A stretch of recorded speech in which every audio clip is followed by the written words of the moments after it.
The stone that shouldn't exist. Appalachian OOPArts. The cold open. They tell us history is a settled matter. They give us the dates, the maps, and the names of the pioneers who first cut their way through these briars.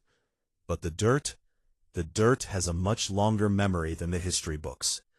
Deep in the red clay of Loudon County and hidden in the limestone breaks of the Clinch River, people keep finding things. Objects that don't fit the timeline. Things that weren't supposed to be here for another 1,000 years. Tonight, we're digging into the Appalachian OOPArts, the out-of-place artifacts that prove our mountains are hiding a history we weren't meant to find. The Bat Creek Mystery. It started in 1889. A Smithsonian agent named John Emmert was excavating a burial mound near the mouth of Bat Creek. He found what you'd expect: skeletons, wood fragments, jewelry. But under the skull of one man, he found a small tan siltstone.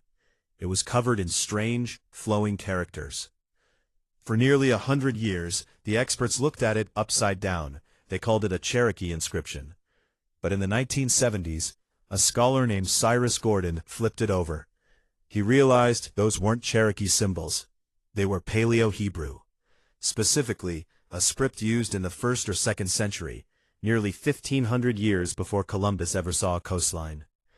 So how did a Roman-era Judean stone end up under the head of a man buried in a Tennessee mound?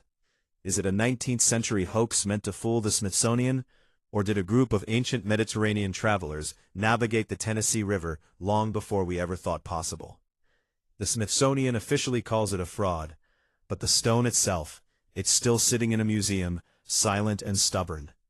The glass hunters and the Melungeon glyphs. It's not just the stones.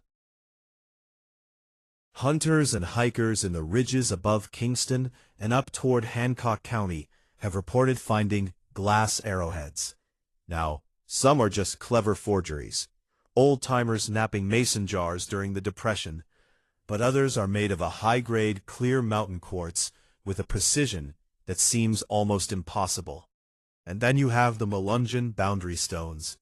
These are weathered rocks found near the old settlements of the lost people of the Appalachians. They don't feature the geometric patterns of the Cherokee or the Muskogee. They feature crosses, strange planetary symbols, and scripts that look more like Phoenician or early Portuguese. Why don't we hear about this in school? Because it complicates the story.